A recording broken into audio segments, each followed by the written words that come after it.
चलिए बेटा, तो शुरू करें आज का, है ना। तो कल मैंने आप लोगों को क्या क्या बताया था दोस्तों। अभी तक हम लोगों ने जो सीखा है, इस प्रोसेस को जरा अच्छी तरह से रिवाइज कर लेते हैं। सब रेडी हो? यस। रजिस्टर्स बाहर आ गए सबके? पेन हाथ में है? दिमाग साथ में है? ओके ओके ओके, चलिए चलिए बेटा, शुरू करते हैं। तो हम लोगों ने क्या देखा सर? हम लोग अकाउंटिंग करने जा रहे हैं। हम लोग क्या कर रहे हैं? हम अकाउंटिंग कर रहे हैं सर। अच्छा, तो अकाउंटिंग मतलब क्या कर रहे हैं सर? अकाउंटिंग मतलब मैं कोई ना कोई बिजनेस एंटिटी के फाइनेंशियल इंफॉर्मेशन को पहले तो रिकॉर्ड कर रहा हूं, फिर क्लासिफाई कर रहा हूं, और फिर यहां मैं क्या कर रहा हूं? रिकॉर्ड कर रहा हूं, और उसके बाद क्या कर रहा हूं? क्लासिफाई कर रहा हूं, है ना। ये रिकॉर्ड क्लासिफाई करके मैंने अपने लिए रिकॉर्ड्स रखे, ठीक है। और उसके बाद, क्योंकि सर हम भी तो भूल जाते हैं ना, और ये पैसों की बात चल रही है, पैसों की बात अगर भूल गए फिर कैसे चलेगा भैया? बाकी कुछ भी भूल गए चलेगा, पैसा नहीं भूलना चाहिए, है कि नहीं? सबसे ज्यादा जरूरी है। तो सर पहले तो मैंने अपने लिए रिकॉर्ड रखा लेकिन उसके बाद और भी लोग हैं सर जो जानकारी चाहते हैं, तो उनके लिए मैंने क्या किया? उनके लिए मैंने चीजों को समराइज किया। ये स्पेलिंग गलत हो गया, एक मिनट। समराइज किया, और समराइज करके इसे पहुंचाया उसके यूजर्स तक। जिसके भी काम का है उसके काम तक, उस तक मैंने पहुंचाया। तो ये पूरे प्रोसेस को हम कहते हैं अकाउंटिंग, ठीक है। पहले मैंने चुन लिया। किसको चुन लिया? अरे भाई, एंटिटी जिसके लिए अकाउंटिंग करना है, जिसके नजरिए से सोचना है। उसके बाद मैंने क्या किया? उस एंटिटी से रिलेटेड पैसों वाले इंफॉर्मेशन को गैदर किया, उनको रिकॉर्ड किया, उनको क्लासिफाई किया। रिकॉर्ड कैसे किया सर? ऐसे ही अंग्रेजी में लिख दिया, हिंदी में लिख दिया, मराठी में लिख दिया? नहीं सर, मैंने कौन से भाषा में लिखा?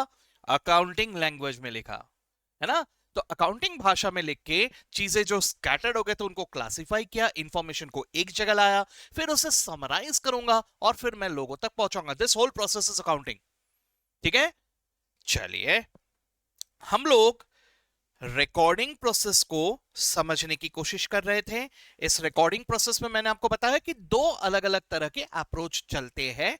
हम लोग इस पे फोकस कर रहे थे सबसे पहले यूके वाले अप्रोच में, जिसे हम ट्रेडिशनल अप्रोच कह के भी पुकारते हैं, ठीक है। यूके अप्रोच से मैंने देखा कि सर ये जितने भी फाइनेंशियल इंफॉर्मेशन है ना, इन फाइनेंशियल इंफॉर्मेशन को मैं अकाउंट नाम से संबोधित करता हूं। कहने का मतलब, सर इन सब का सरनेम होगा अकाउंट। क्या कहा मैंने? इन सब का सरनेम होगा अकाउंट, यानी ये सब के सब अकाउंट घराने को बिलोंग करेंगे, ठीक है। लेकिन जैसे भाई घराने में बहुत सारे लोग होते हैं, सबके अलग अलग नाम होते हैं ना, तो वैसे ही यहां अलग अलग इंफॉर्मेशन होंगे, और इन इंफॉर्मेशन का कोई ना कोई नाम होगा। सर ये सारे अकाउंट घराने को ही बिलोंग करेंगे, लेकिन इन सबका कोई ना कोई नाम अलग अलग होगा, है ना। और जैसे आप लोग भी कोई एक फैमिली को बिलोंग करते हो, लेकिन each person has a separate importance, है ना। उसी तरह से यहां पे each account will also have a separate importance, ठीक है। तो सर मैंने तो इसे रिकॉर्ड करना है डेबिट और क्रेडिट करके। मुझे क्या करना है? मुझे तो डेबिट करना, मुझे क्रेडिट करना है, लेकिन कैसे करूंगा? यही मुझे सीखना है ना। तो दोस्तों, right now we are in a process, we are in a journey, जिसकी मदद से मैं अपने दिमाग को डेवलप कर रहा हूं। मैं रूल्स पढ़ के याद नहीं कर रहा हूं। ये बात सब लोग अपने जहन में बिठा लो। मैं कोई रट वट के आगे नहीं बढ़ने वाला, क्योंकि देखो, कुछ कुछ लेवल ऑफ एग्जामिनेशंस ऐसे होते हैं जहां पर चलो भाई मैंने कुछ सिलेक्टेड क्वेश्चंस पढ़ लिए और मुझे उसी में से एग्जाम में क्वेश्चन आ जाएगा। ऐसे एग्जामिनेशन के लिए मैं कुछ किताब पढ़ लूं, that is more than enough for me, ठीक है। बट बेटा हम लोग तो तैयारी कर रहे हैं सीए एग्जाम्स की। अब सीए एग्जाम्स की खासियत यह है कि यहां पे क्वेश्चंस का कोई लिमिट नहीं होता। यानी आप लोगों को अगर कहा जाए कि बेटा ये किताब पढ़ लो, तो ये किताब पढ़ के इनफ है? सर गारंटी नहीं दे सकते। हमें एग्जामिनेशन में कुछ भी क्वेश्चंस पूछे जाते हैं, ठीक है। तो हमें तैयारी किस चीज की करनी है? किताब पढ़ने की नहीं। आप एक किताब पढ़ो या 10 किताब पढ़ो या 100 किताब पढ़ो या 1000 किताब पढ़ो, मैं कभी भी बोलूंगा कि इट इज नॉट इनफ, ठीक है। तो आपको क्या करना होगा? सर किताबों में अपने आप को लिमिट मत करो, अपने दिमाग को स्ट्रेस करो, अपने दिमाग को तैयार करो। दिमाग को कुछ इस तरह तैयार करो कि भले ही मुझे वहां पर क्वेश्चन में कुछ ऐसा दिख जाए जिसके बारे में आज तक किसी किताब में नहीं लिखा गया, ऐसा कुछ नया भी आ जाए, तो भी मेरा दिमाग इतना स्ट्रांग है सर कि मैं वहां के वहां अपने दिमाग को प्रोसेस करूंगा, सोच पाऊंगा और आंसर निकाल दूंगा। तो इसी की तैयारी में लगे। इसके लिए हमें कोई जल्दबाजी नहीं है, हम लोग कोई बहुत ज्यादा फास्ट, कोई बहुत जल्दी जल्दी जल्दी जल्दी आगे बढ़ेंगे, ऐसा कुछ नहीं है। आराम से धीरे धीरे हौले हौले अपने दिमाग को डेवलप करेंगे। बस आपकी तरफ से मुझे एक ही चीज चाहिए कि अपने दिमाग को जागृत रखना, जगा हुआ रखना, ठीक है? और जब जब सोचने बोलूं बिल्कुल सोचना, ठीक है? चलो देखते हैं अभी। तो सर मैंने आपको कहा कि मुझे इनको क्या करना है, मुझे इनको डेबिट करना है, क्रेडिट करना है, यही तो करना है ना? लेकिन ये चीज कैसे डिसाइड करूंगा कि डेबिट करूं कि क्रेडिट करूं? इसके लिए मुझे इस अकाउंट को पहले स्टडी करना होगा। This account can either be, account बोले तो information, can either be information about a person, information about an asset, या information about the calculation of my profits. Business क्यों कर रहा हूं? चैरिटी के लिए थोड़ी ना कर रहा हूं। Business is something that I am doing for my profits, मुझे प्रॉफिट्स कमाना है भाई, है ना? तो अगर ये पर्सन से रिलेटेड है, हम इसे कहते हैं पर्सनल अकाउंट। अगर ये असेट के बारे में कह रहा है, चाहे वो लॉन्ग टर्म हो, चाहे वो शॉर्ट टर्म हो, चाहे वो टैंजिबल हो, चाहे वो इंटैंजिबल हो, इनको हम कहते हैं रियल अकाउंट, ठीक है? और इसी तरह से अगर मैं प्रॉफिट्स कैलकुलेशन से रिलेटेड किसी भी चीज की बात करता हूं, तो मैं इसे कहता हूं नॉमिनल अकाउंट। पहले यहां तक समझा, इसकी गहराई में हम लोग नहीं गए अभी तक, हाँ, इसके डेप्थ में नहीं गए, इसकी कॉम्प्लिकेशंस में नहीं गए, लेकिन बेसिक क्या चीज है ये सबके दिमाग में गया। All of you comfortable till here? चलो अब, कल मैंने हल्का फुल्का आपको ये तो बता दिया कि सर असेट को रियल अकाउंट कहा जाता है, और प्रॉफिट कैलकुलेशन से रिलेटेड जो भी कमाई हुई, बिजनेस दुकान खोल के बैठे सर हम लोग, गुड्स बेच रहे हैं, खर्चे इंकर कर रहे हैं, इलेक्ट्रिसिटी का बिल भर रहे हैं, फिर अपना रेंट पे कर रहे हैं, फिर अपने स्टाफ को सैलरी दे रहे हैं, जो कुछ भी ये हमारे खर्चे हैं, जिससे मेरा प्रॉफिट डिसाइड होगा, इन सब चीजों को मैं कह रहा हूं नॉमिनल अकाउंट। कल हम लोगों ने ये देख लिया, ठीक है? इसके बारे में थोड़ा और हमें स्टडी करना पड़ेगा, लेकिन पहले मैं पर्सनल अकाउंट के बारे में बता देता हूं, फिर लौट के आऊंगा वहां पे, ठीक है? Now personal account is something important. क्यों? देखो यार, अगर मैं आपसे सच्चाई कहूं तो किसी एक अप्रोच को लेके शायद थोड़ा नेगेटिव होगा, लेकिन अगर मैं सच्चाई छुपाऊं तो वो भी तो गलत होगा, है ना? तो मैं आपको सच्चाई बता देता हूं एक बार। मैंने अभी अभी आपको कहा ना कि there are two different approaches. अभी हम लोग देख रहे हैं यूके अप्रोच, और उसके बाद हम लोग देखेंगे यूएस अप्रोच। तो भैया यूएस अप्रोच की तारीफ में एक बार बता दूं आप लोगों को कि US approach is called as a modern approach and it will be used in the future. लेकिन क्यों सर, इसी को इतना इंपॉर्टेंस क्यों दे रहे? यूएसए का तो इतना इंपॉर्टेंस, ऐसा नहीं है। देखो बात को समझो, यूके अप्रोच में कुछ कुछ प्रॉब्लम्स थे।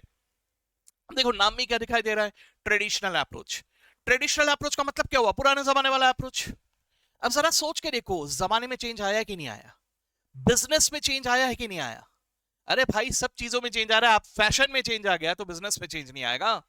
तो जरा सोच के देखो, अगर हमारे बिजनेस में इतने ज्यादा चेंजेस आए हैं, तो अकाउंटिंग के तरीके में कुछ तो फर्क आएगा ना? सब चीजें वैसे के वैसे ही रहेंगे? नहीं ना। तो सर आज के डेट पे चेंजेस इतने सारे आए हैं कि ये ट्रेडिशनल यूके वाला अप्रोच थोड़ा सा आउटडेटेड है। लेकिन इसका मतलब ये नहीं कि हमें इससे नफरत हो जाए, हम इसको इग्नोर करना शुरू कर दे। भाई सिलेबस में है, पढ़ना पड़ेगा आपको, ठीक है ना? हाँ, लेकिन थोड़ा ये आउटडेटेड है। और ये आउटडेटेड की वजह से let me tell you one thing, US वाले अप्रोच में बिल्कुल कॉम्प्लिकेशन नहीं है, एकदम सीधा सीधा एकदम है वो। मतलब जो भी आपको डेबिट क्रेडिट करना है बड़ी इजीली आ जाएगा। यूके अप्रोच में ना थोड़ा सा घुमाया हुआ है, ठीक है? और ये घुमाया हुआ कहां पर है? पर्सनल अकाउंट में, ठीक है? तो पर्सनल अकाउंट में घुमाया हुआ होने की वजह से नॉर्मली स्पीकिंग हम लोग उसका एक उपाय ढूंढ के निकाल लेते हैं कि यार इसको ना ऐसे ऐसे करके निपटा ले। अब प्रॉब्लम यह है कि बाकी पूरे दुनिया के कोर्सेज में निपटा लो चल जाएगा, लेकिन भैया जो अकाउंट्स का मेन कोर्स है, जिससे आप अकाउंट्स के भगवान बनने जा रहे हो, वो वाले कोर्स में हम लोग कैसे निपटा ले? वहां तो समझना जरूरी है ना भाई। आप दुनिया का कोई भी और कोर्स ले लो, कोई भी, सीए छोड़ के कोई भी और कोर्स ले लो, आप सारे के सारे अपने प्रोफेशनल कोर्स छोड़ के बाकी किसी भी कोर्स ले लो, हर कोर्स में आप लोग किसी तरह से ऊपर ऊपर से ये ऐसा ऐसा कर लेगा, हो गया, चलेगा, नो प्रॉब्लम। आप एग्जाम में फुल मार्क्स भी स्कोर कर लोगे, आपका रिकग्निशन भी होगा, सब होगा, लेकिन सीए में नहीं होगा ना। सीए में समझ रहे हो ना मेरी बात, आपको पूरी गहराई में जाना पड़ेगा, वो आपको अच्छा लगे या बुरा लगे, ठीक है।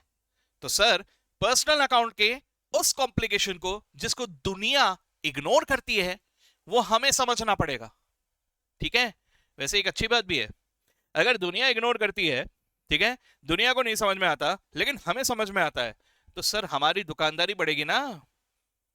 अगर दुनिया को नहीं समझ में आता है तो दुनिया अटकेगी, और दुनिया अटकेगी तो हमारे पास आएंगे, हमारे पास आएंगे तो हम बोलेंगे अरे चिंता मत करो हम है ना, बस हमारी फीस दे देना। समझे कि नहीं? हाँ जी, तो पापी पेट का सवाल है, फ्यूचर में पैसे आने वाले इसी से, इसलिए सीख लो अच्छे से, है ना। तो एंजॉय द कॉम्प्लिकेशंस, कॉम्प्लिकेशन सब पैसे आएंगे, समझे कि नहीं? चलो चलो देखते हैं अभी। तो मैं अभी आ रहा हूं पर्सनल अकाउंट्स में, ठीक है। जब मैं पर्सनल अकाउंट्स की बात करता हूं, पर्सनल अकाउंट्स, ठीक है, तो इससे मेरे दिमाग में क्या आ रहा है? सर मैं बात कर रहा हूं about information about persons, information about persons, ठीक है। सर मतलब सर वो सो एंड सो पर्सन है, I want to know some information about that person, तो वो सारी इंफॉर्मेशन मतलब उसका फोन नंबर उसका एड्रेस, ओ हेलो, सब अपने काम के इंफॉर्मेशन के बारे में सोचने लगे, मैं वो नहीं कह रहा हूं, I am talking about financial information, ठीक है। लड़कियां कहेंगे हाँ सर हम भी तो वही कह रहे थे। खैर मैं व्हाट आई एम सेइंग, अरे गलत नहीं समझना, समझो बात को, I am talking about financial information, बोले तो क्या, अरे सर हमारा दुकान है सर, ये हमारी दुकान है, ठीक है। अब हमारे दुकान में लोग आ रहे हैं ना, अब जरा एक बार सोच के देखो, हमारे दुकान में अपन ने कुछ तो भी एक प्रोडक्ट रखा है, ठीक है, जैसे ये अपने दुकान में ऐसा कुछ तो भी प्रोडक्ट रखा हुआ है, there is some kind of a product, ठीक है। अब कोई तो भी कस्टमर आया, ये हमारे पास आया एक कस्टमर, ठीक है, ये आ गया एक कस्टमर, तो ये कस्टमर को हम लोगों ने क्या कर दिया, अपन ने ये कुछ सामान उठा के इसको बेच दिया, सामान उठा के अपन ने बेच दिया, ठीक है। अगर सामान उठा के इसको बेच दिया तो बदले में उसने क्या किया, उसने हमें पैसे दे दिए, उसने हमें क्या दे दिए, उसने हमें दे दिए पैसे, यही तो चाहिए था ना, यही तो चाहिए था ना, है ना। तो सर कहना ऐसे कि मेरे दुकान से सामान बेचना यही तो मेरा काम है, मैं इसी के लिए तो दुकान खोल के बैठा हूं, है कि नहीं। तो सर इसी से मेरी कमाई हो रही है, इसी से मेरा घर चल रहा है, तो मैं इसे कहूंगा एज माई इनकम, कहना ऐसे सो सर जैसे ही मैंने सेल किया मुझे इनकम हुआ, है ना, इस इनकम को मैं सेल्स नाम देता हूं, चलेगा? चलेगा, सेल्स, मैंने गुड्स बेचे सर, है ना, सामान बेचा, तो सेल बोल देता हूं मैं इसको, चलेगा ना। ओके, बदले में सर मेरे को पैसे मिले, तो कहना ऐसे कि sir I can call it as cash, चलेगा, बोल दो ऐसा, है ना। तो सर एक इंफॉर्मेशन है कैश अकाउंट के बारे में, और दूसरा इंफॉर्मेशन है सेल्स अकाउंट के बारे में, राइट। कैश अकाउंट क्या हो गया, रियल अकाउंट, सेल्स अकाउंट क्या हो गया, नॉमिनल अकाउंट। सर कैसे सर, अरे कैश असेट है ना, और सेल्स कमाई हुई, इनकम, प्रॉफिट बढ़ेगा इससे, है ना। तो मैं कैश को क्या कह रहा हूं, रियल अकाउंट, इनकम सेल्स को क्या कह रहा हूं, नॉमिनल अकाउंट, चलेगा ऐसा? ओके। लेकिन सर अब समझो बात को, समझो, हमारे पास ना एक और बंदा आया, ये, ठीक है, ये एक और बंदा आया, ठीक है, थोड़ा निराश है बंदा, क्योंकि ये आया, इसने बोला कि सर हमको भी सामान चाहिए, बोला ठीक है यार हम तो सामान बेचने के लिए बैठे हैं, एलो जी एलो, इसको भी सामान दे दिया हमने, ठीक है ना, इसको भी हमने सामान दे दिया। अब ये बोल रहा है भाई साहब मेरे पास ना पैसे नहीं है, बोला अब पहले बोलना था, तुझे सामान ही नहीं देता बिल्कुल, बोला नहीं नहीं आई मीन पैसे अभी नहीं है, बोला अच्छा वैसे बोलने का ना, हाँ, बोला हाँ मतलब आपको मैं पैसे देता हूं, आप एक काम करो अभी आप उधार लिख लो, भरोसा है ना मुझ पे, ठीक है ना। अब ये भरोसा बड़ा मुश्किल होता है भाई बिजनेस में, ठीक है ना, हर अगला कस्टमर आके बोल देता है भरोसा नहीं मुझ पे, उधार नहीं दोगे हमको, और अगर ना बोल दो तो बुरा मान जाते हैं भाई, आज के डेट पे कस्टमर रिलेशनशिप भी बहुत मैटर करता है, तो उधार देना पड़ता है, समझे बात को, इच्छा हो या ना हो। अब मैंने इसको उधार में बेचा, उधार में बेचा मतलब अभी भी मैंने बेचा ना, अभी भी मैंने बेचा ना, तो कहने से अभी भी एक और अकाउंट आ गया, कौन सा अकाउंट? सेल्स अकाउंट, ठीक है। लेकिन बदले में क्या मुझे पैसे मिले? नहीं, पैसे नहीं मिले। तो जब पैसे नहीं मिले तो मैं ऐसे ही रहने दूंगा कि लिख के रखूंगा कि भाऊ रुक जा, नाम क्या है तेरा बता, फोन नंबर बता, एड्रेस बता, सब डिटेल्स लिखूंगा कि नहीं लिखूंगा? Can I say now you are recording information about that person? कुछ समझ में आ रहा है क्या हो रहा है? यहां से शुरू होता है, यहां से जन्म लेता है पर्सनल अकाउंट, ठीक है। तो बेटा जब मैं पर्सनल अकाउंट की बात करता हूं, पर्सनल अकाउंट खाते में क्यों ओपन किए जाते हैं, क्यों लिखे जाते हैं, हम लोग क्यों लिखते हैं किसी पर्सन के बारे में? क्योंकि किसी ना किसी पर्सन से मुझे पैसे लेने हैं। मनी इज रिसीवेबल, है ना। तो भैया मुझे उसके पर्सनल डिटेल से कोई लेना देना नहीं। भाई तेरी शादी हुई कि नहीं हुई, अरे मुझे क्या लेना देना भाई, मेरा इंटरेस्ट है पैसा।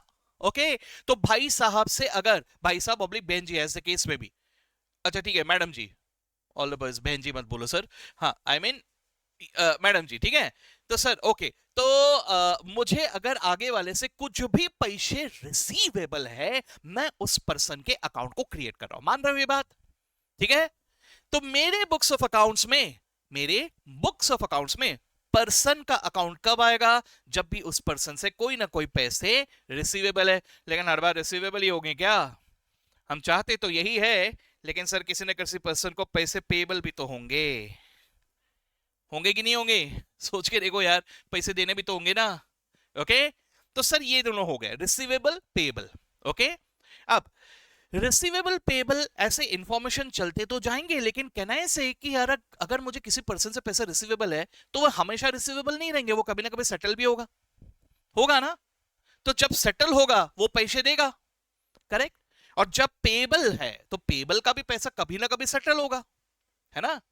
तो इसी के मुताबिक हमारे रूल्स बनते हैं, ठीक है। तो सर पर्सन के अकाउंट बोले तो जब पैसे रिसीवेबल पेबल ऐसा कुछ भी हो गया, हम बनाते हैं पर्सन के अकाउंट, ठीक है। इतना क्लियर है? ओके, अब जरा सोच के देखना आराम से, पर्सन के अकाउंट में डेबिट क्रेडिट के रूल्स क्या होते हैं, इसमें तो हम लोग आते हैं। लेकिन सर पर्सन के बारे में ना आपके सामने 3 तरह के अवतार आएंगे। एक होता है natural personal account. Natural personal account यानी आपका अकाउंट, मेरा अकाउंट, हम लोग नेचुरल पर्सन है सर, है ना। कोई भी हमें देखेगा तो पर्सन ही कहेगा ना,